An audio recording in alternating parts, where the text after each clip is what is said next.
Hello friends, हमने कल topic start किया था नरेशन।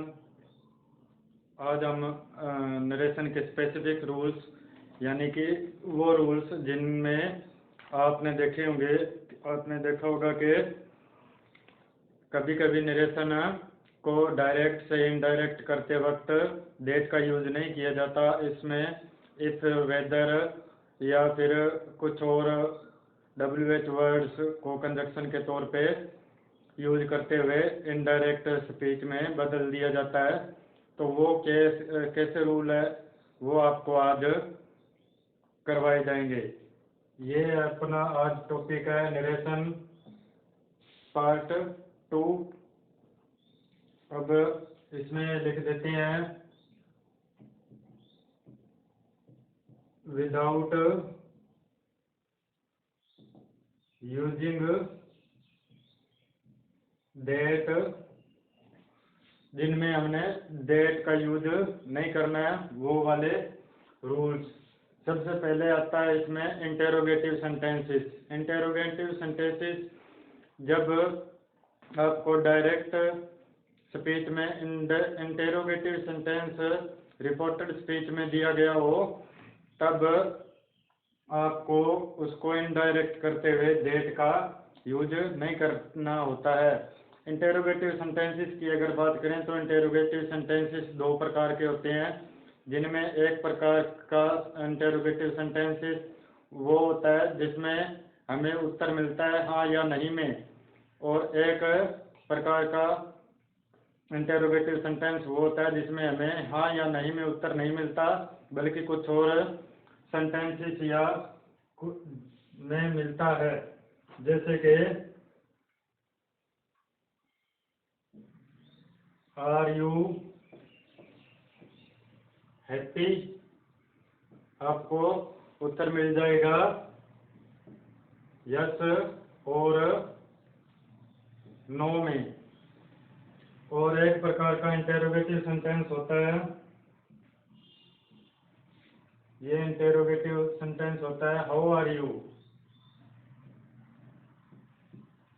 इसका उत्तर आपको यस और नो में नहीं मिल सकता, ना ही आप यस और नो में इसका उत्तर दे सकते हैं। तो इनके बारे में आज हम विस्तार से जानकारी करेंगे कि इंटेरोगेटिव सेंटेंसेस अगर डायरेक्ट स्पीच में हो और उनको इनडायरेक्ट स्पीच में करना हो तो फिर हम कैसे करेंगे, उनके क्या रूल्स होते हैं। बस थोड़े ही रूल्स हैं। इससे पहले के क्लास को स्टार्ट करें, वीडियो को लाइक कीजिए, शेयर कीजिए, सब्सक्राइब कीजिए अगर आप चैनल को पहली बार देख रहे हैं, और पिछले भी वीडियो जो प्रेपोजिशन वाइज और आर्टिकल्स की बन चुकी हैं वो भी आप जरूर देखिए, क्योंकि आपके लिए बहुत फायदेमंद होने वाली है। इसमें हमारा रोल नंबर 1 की अगर बात करें तो जो सेंटेंस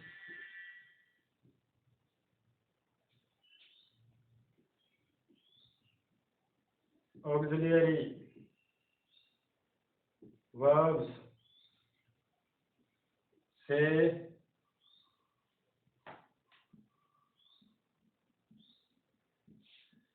शुरू होते हैं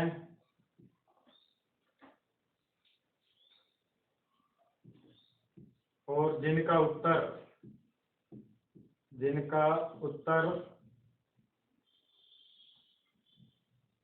यस नो में दिया जा सकता है, उनको इनडायरेक्ट में बदलते समय that की जगह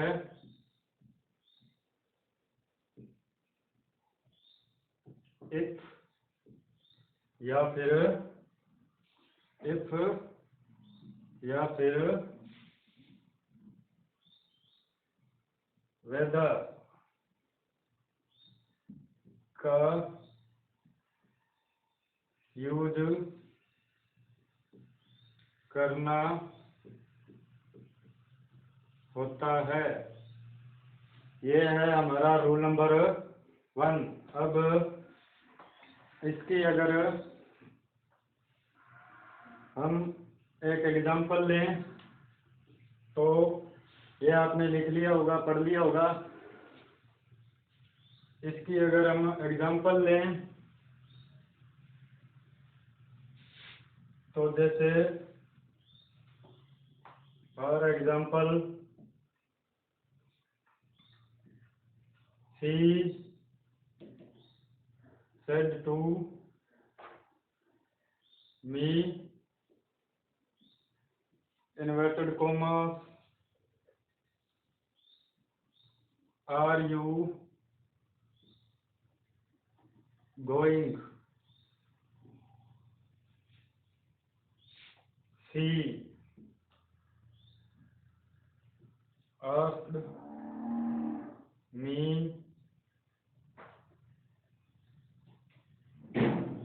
if I was going। इस तरीके से ये जो हमारी ऑक्सिलरी वर्ब्स से क्वेश्चन स्टार्ट हुआ है उसका हमने चेंज कर दिया है।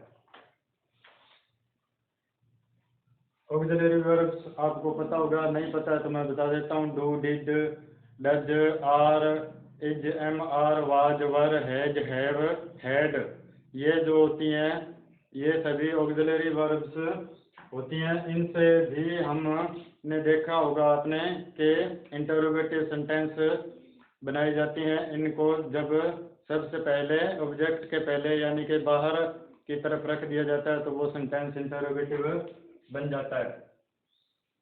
रूल नंबर 2,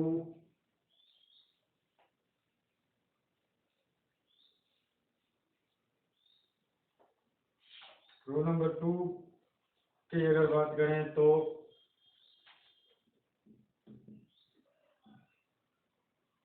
इंटेरोगेटिव सेंटेंस को असर्टिव सेंटेंस बना दिया जाता है। यानी कि जब हम इनडायरेक्ट स्पीच या इनडायरेक्ट नरेशन डायरेक्ट से इनडायरेक्ट करते हैं तब जो इंटेरोगेटिव सेंटेंस होता है डायरेक्ट में उसको हमने असर्टिव यानी कि सिंपल साधारण वाक्य बना देना है। उसका इंटेरोगेटिव मार्क जो होता है इंटेरोगेशन का उसको हटा देना होता है। जैसे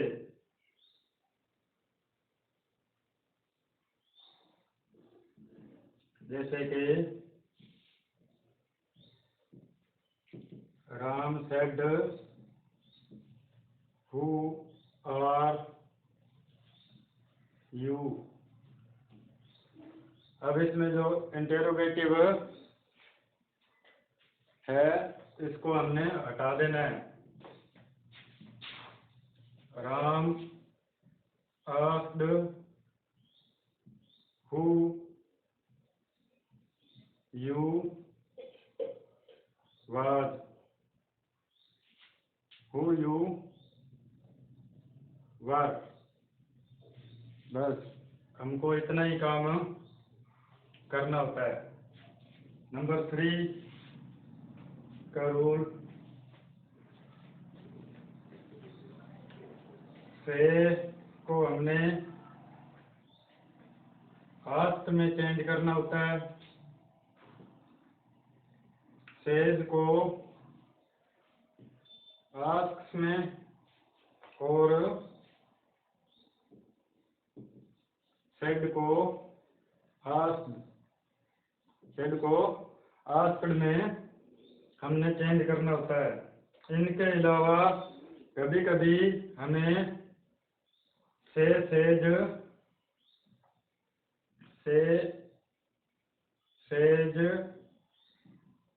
सेड को इंक्वायर में भी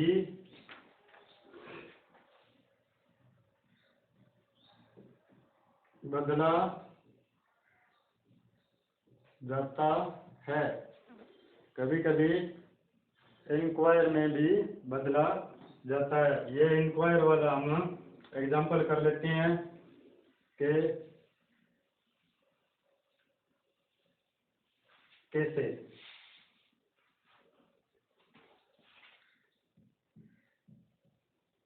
Police said to him,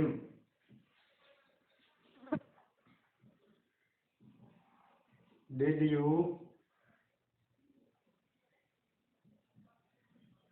steal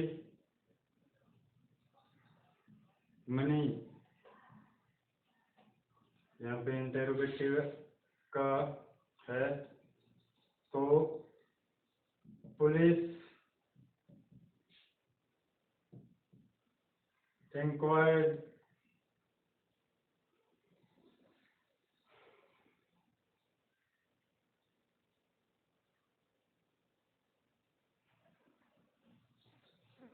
to him if he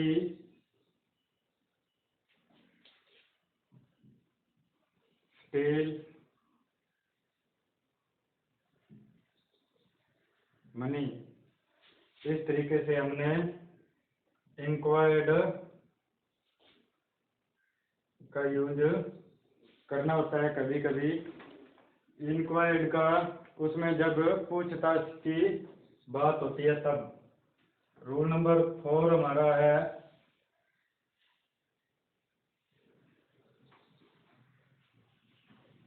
जो वर्ड WH वर्ड फैमिली से स्टार्ट होते हैं सेंटेंसेस, उनको कैसे चेंज करना होता है।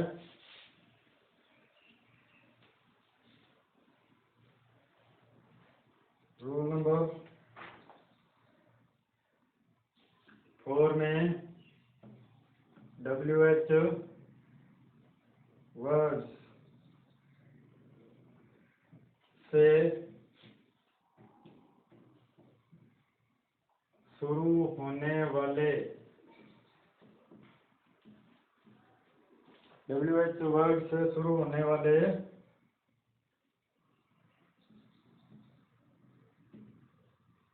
सेंटेंसेस में WH वाला वर्ड ही कंजंक्शन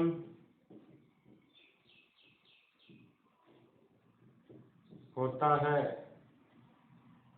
यानी के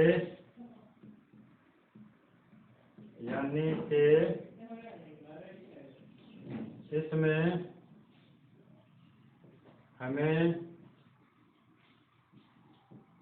इफ दैट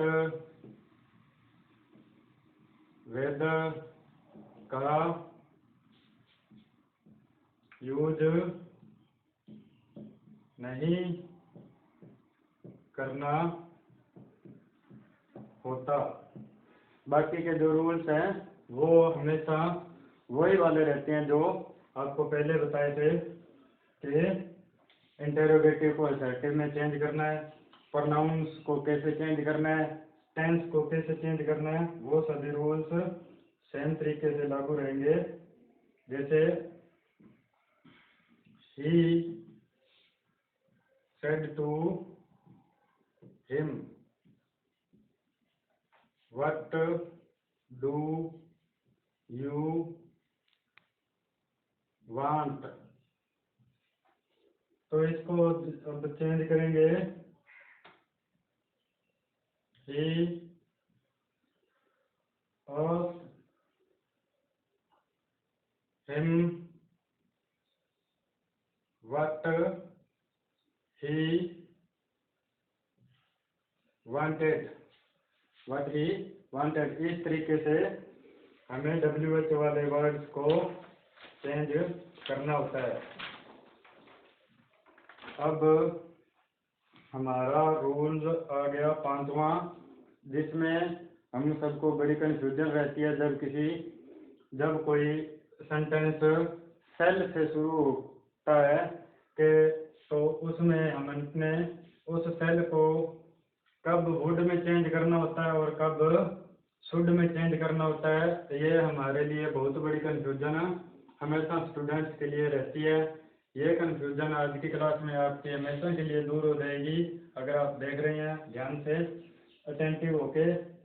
तो फिर ये आपसे वादा है कि सेल का यूज, सेल को कैसे चेंज करना है, ये आज आपकी कंफ्यूजन हमेशा के लिए दूर होने वाली है। रूल नंबर 5, अगर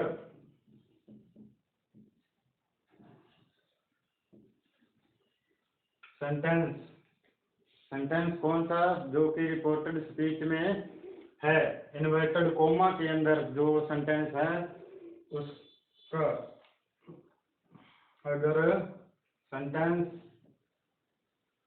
सेल आई या वी से शुरू होता है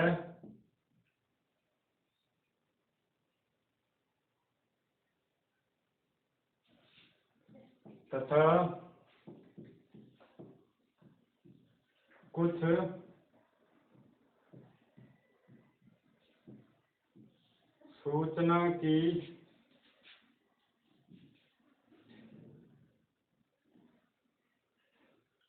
सूचना को व्यक्त करता है तो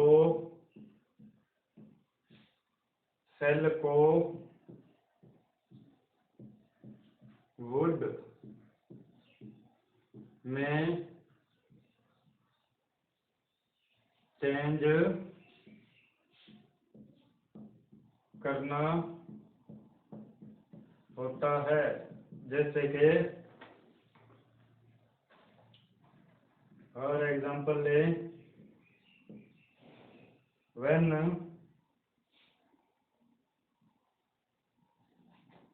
cell I know the result, ये जो है इन्वर्टेड कोमा में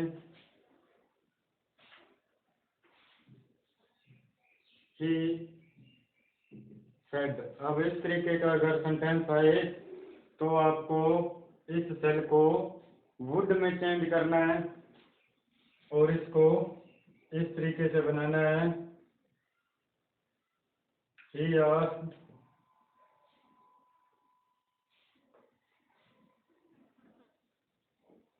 when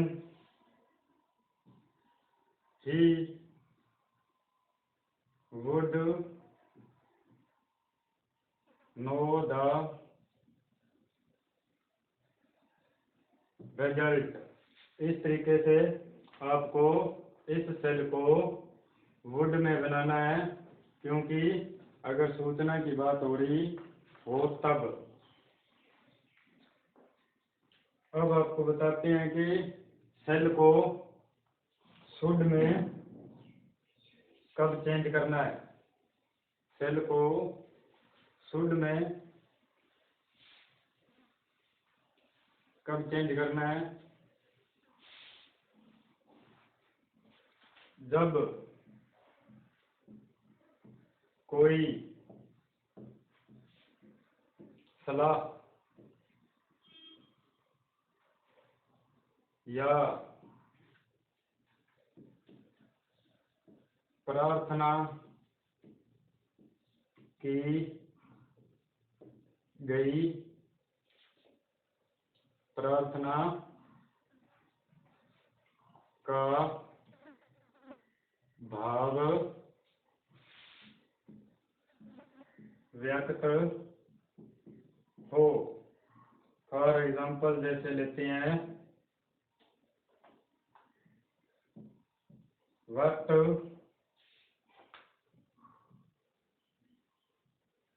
shall I do father, inverted comma, interrogative, he said। अब इसको जब चेंज करेंगे तो सेल को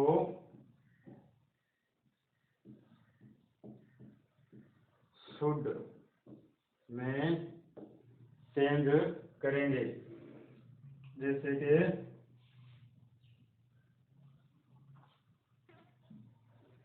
he asked his father what he should do, what he should do। इस तरीके से आपको अगर प्रार्थना या सलाह का भाव व्यक्त हो जिसमें सेल आया हुआ है, तो उस सेल को आपने शुड में चेंज करना है। रूल नंबर इसी का पार्ट, जब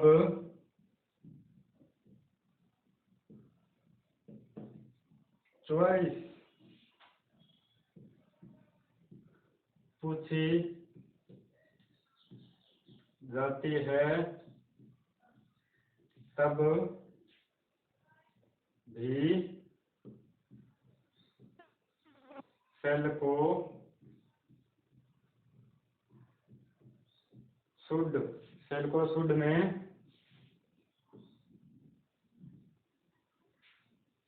चेंज करना है। जैसे कि एग्जांपल ले लेते हैं, shall I lock the room or leave it unlocked।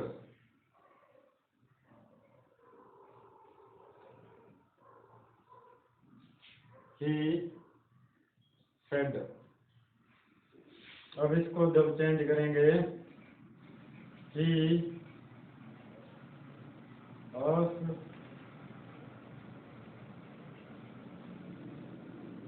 whether he should lock the room or leave it unlocked, इस तरीके से जब चॉइस पूछी जाती है तो आपको सेल को शुड में चेंज करना है। जब सलाह या प्रार्थना हो तब भी आपको सेल को शुड में चेंज करना है। और इसमें आपको एक और नई चीज देखने को मिली, वेदर का यूज हुआ है। इसका मतलब ये है कि जब चॉइस की बात हो, आपके पास चॉइस हो दो चीजों में से एक चीज करने की, तब आपको इफ का यूज नहीं करके वेदर का यूज करना चाहिए। ये आपको पहले इसलिए नहीं बताया क्योंकि पहले बताने से आपको अच्छे से समझ नहीं आता। यहाँ पे सेल वाले रूल के साथ आपको वेदर का रूल भी बहुत अच्छे से समझ आ गया होगा। इसके बाद सेल का एक और use,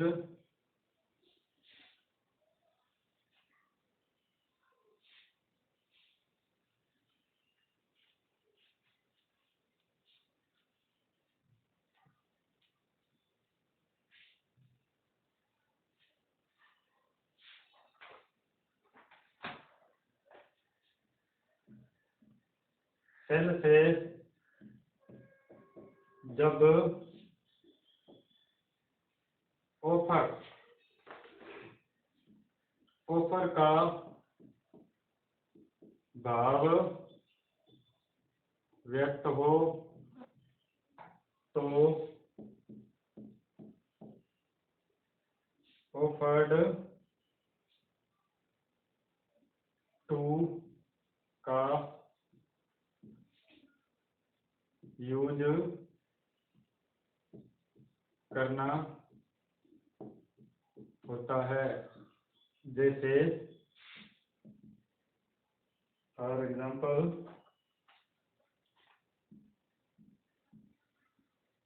shall I bring you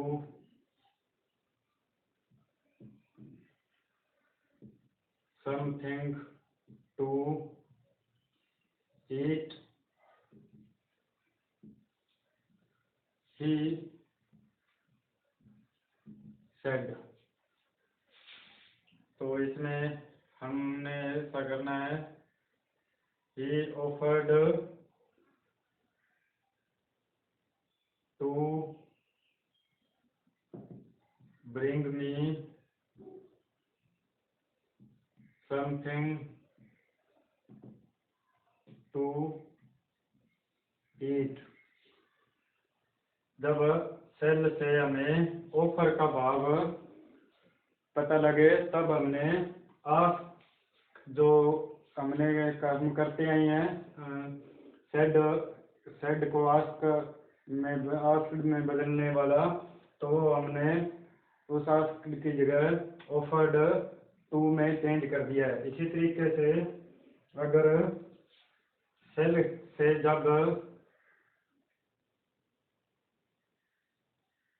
इसी तरीके से सेल से जब कोई सुझाव यानी सजेशन का भाव व्यक्त हो तो हमें यूज करना होता है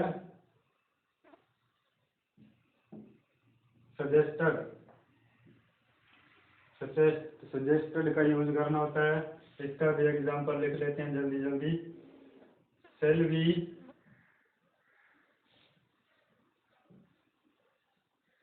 meet on Monday? He said।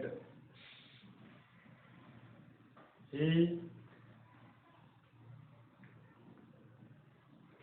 suggested to meet on Monday। to meet on Monday, इस तरीके से। अब हमारा इंटेरोगेटिव वाला लगभग समाप्त है। इसमें छोटी छोटी 2-3 बातें और हैं, वो आपको अभी बस 2 मिनट में करवा देते हैं। उसके बाद हम करेंगे आज के हमारे 5 वोकेबुलरी वर्ड्स।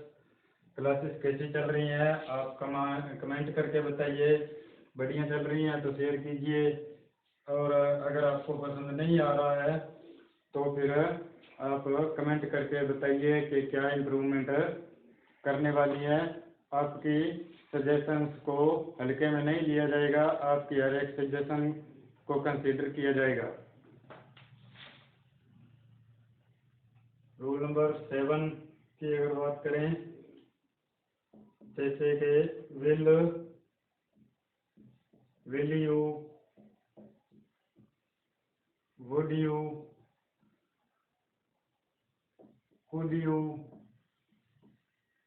इस तरीके के इंटेरोगेटिव सेंटेंसेस हमें देखने को मिलती हैं।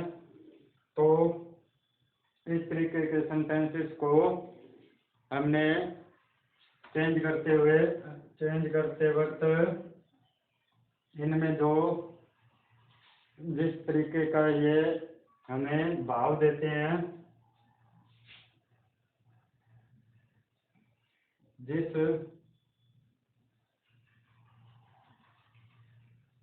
इनको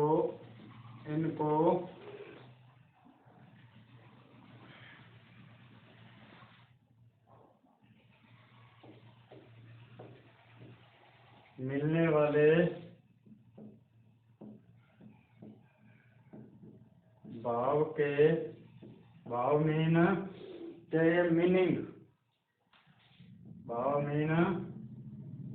मीनिंग किस तरीके का मीनिंग निकल रहा है वर्ड सेंटेंस का, उस तरीके के मीनिंग के हिसाब से हमें चेंज करना होता है। फॉर एग्जाम्पल अगर लें तो he said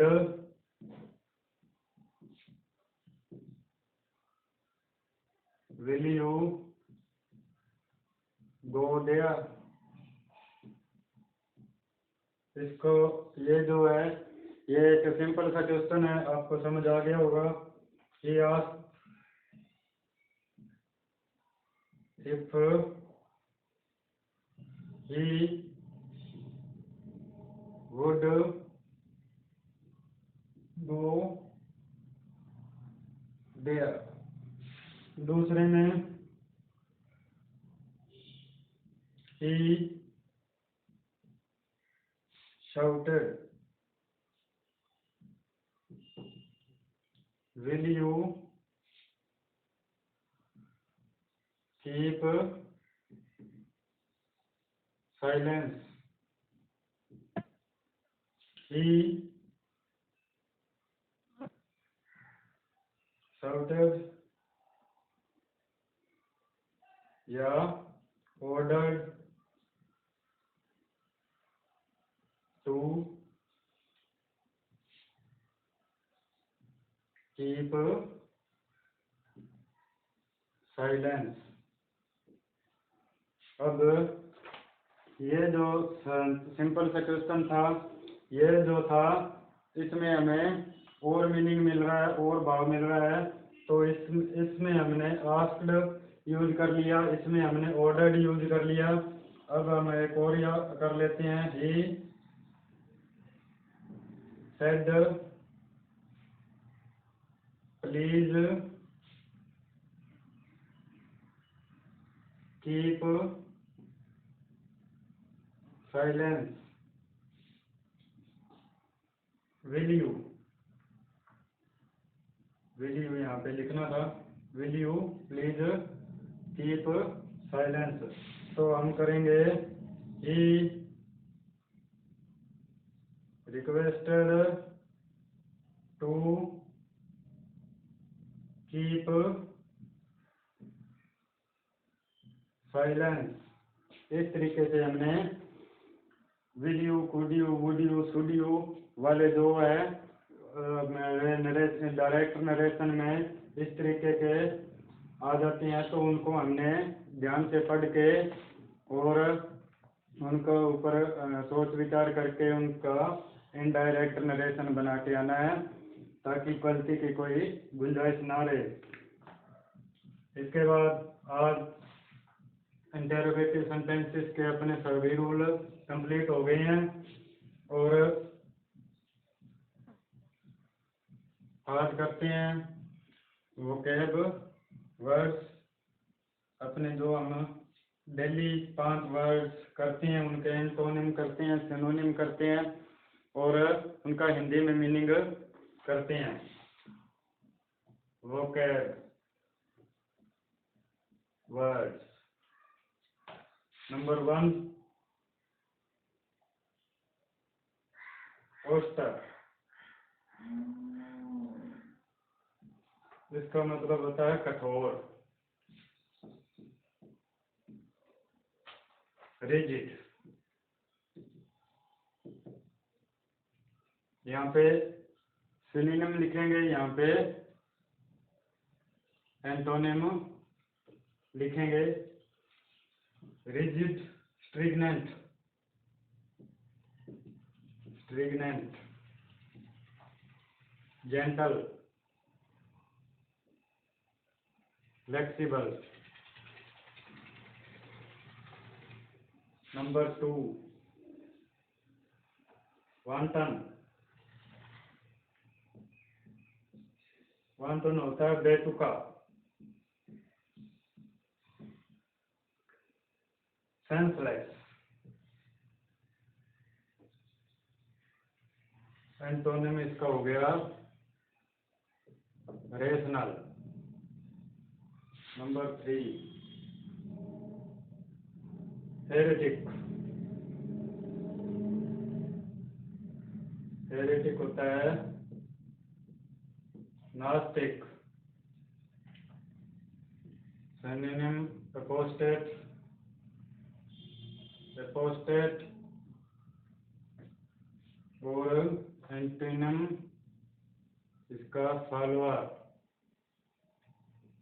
number 4 discretionary. Discretionary, वैकल्पिक,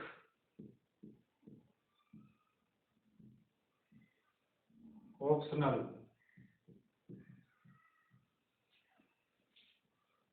ऑब्लिगेटरी, ऑब्लिगेटरी। नंबर 5 गोबस्मैक।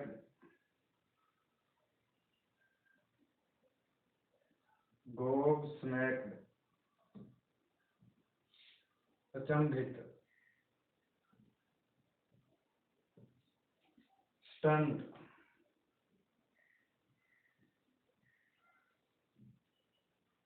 एस्टोनिश्ड।